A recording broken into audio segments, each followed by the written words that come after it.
Warning! This round contains material potentially disturbing for some audience members. That's the first thing I hear.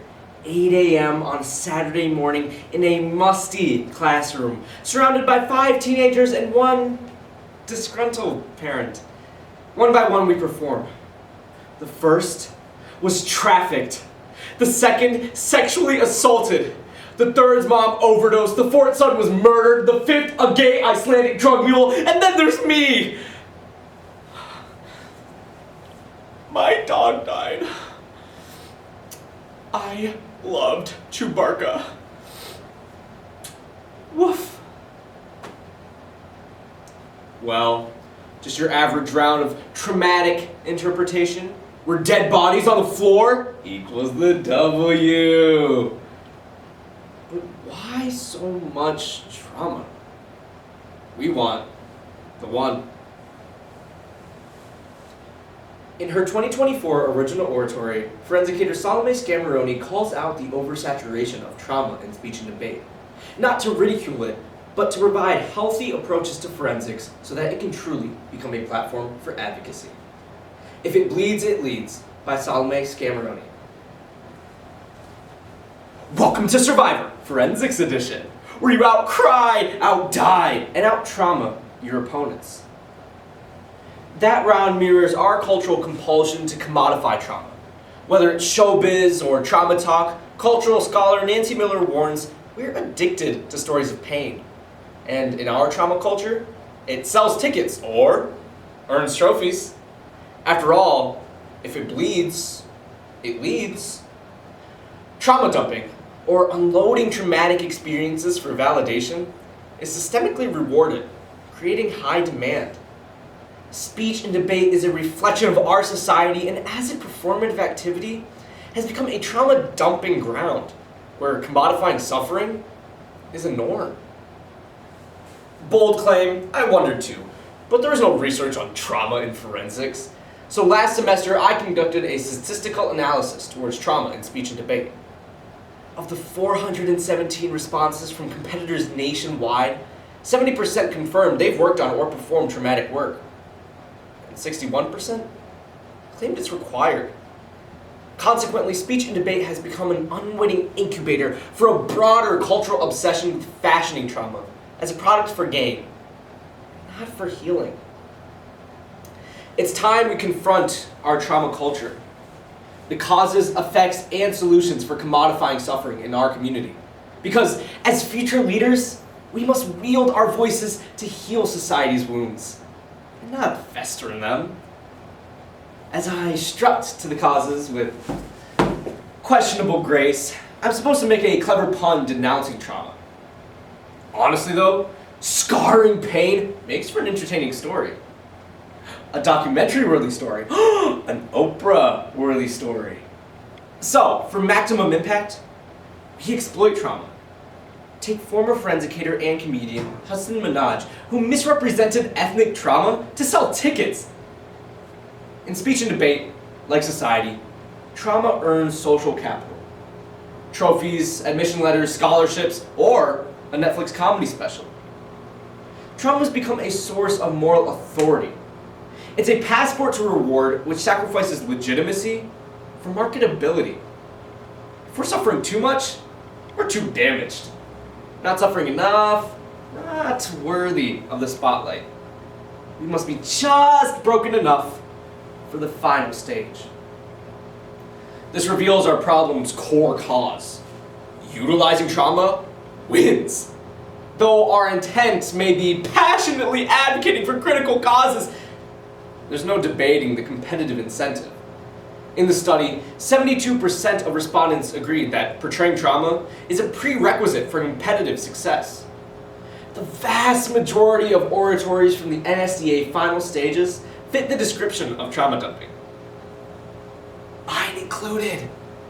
I felt compelled to tell a heart story about my experience with harassment for a shiny trophy. And in my mind said, congrats! Your pain is commercially viable. We're not bad people. We're just conforming to a convention. But when trauma is our avenue to value, it becomes our value.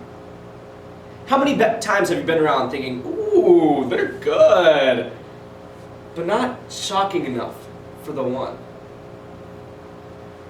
Our judging practices of ranking suffering encourages an arms race of trauma. A trauma Olympics here in 2024 and 25. Only nobody truly wins. Now, let's cross-examine some impact scenarios. A claim for being, oh, so brave perpetuates the idea that exposing trauma is healing and therapeutic. But it's not. Performance isn't therapy. Speech and debate by nature isn't exactly, well, therapeutic. Picture this.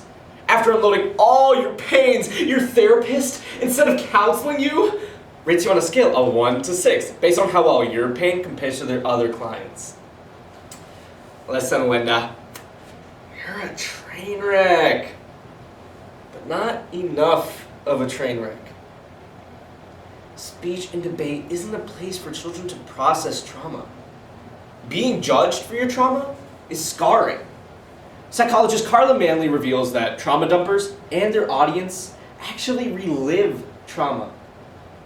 Incentivizing performative pain subverts our community's mission by traumatizing and disempowering.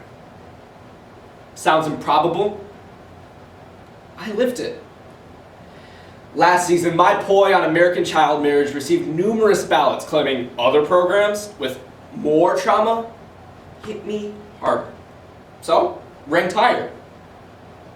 Portraying trauma seemed like the only way to be heard. So round after round, I graphically enacted sexual assault. And I didn't miscalculate. And I moved on to more final rounds. But performative pain is still pain. And acting it can wound. Or worse. One respondent confessed, I tried to kill myself because I felt forced to perform my pain. In speech and debate, we can exhibit our own suffering or try on others like costumes, but can't undress the lingering hurt. Though our contention is we're a voice for the voiceless, portraying trauma for the sake of drama hinders advocacy. By routinely witnessing trauma, we become desensitized and feel exonerated from further action. Competitors can view trauma-heavy performances as advocacy, and judges, their ballots as allyship. But social change requires more than making trauma visible. It requires future leaders stitching wounds closed. So, as many debaters ask, what's the plan text? We must mend our culture of trauma, starting with you, fellow competitors. Reflect on the stories you tell, knowing you don't owe it to anyone to graphically depict trauma or represent your own. Please tell your story and how we recover. Your duos on rape culture in your intro provide resources so your audience can act. That way, speech and debate can truly become a platform for advocacy. But to transform the incentive structure, our root problem, we'll take you, judges and coaches. We ask for comprehensive judge training that prizes our activity's heritage, rich characterization and compelling argumentation over trauma dumping. That way, your ballots become rewarding excellence and not trauma. Forensicators must speak truth to power in a way that remedies the plights that we discuss, and not echo them. So that way, our rounds can truly reflect the society that we seek. One where we can lead without having to bleed. Thank you.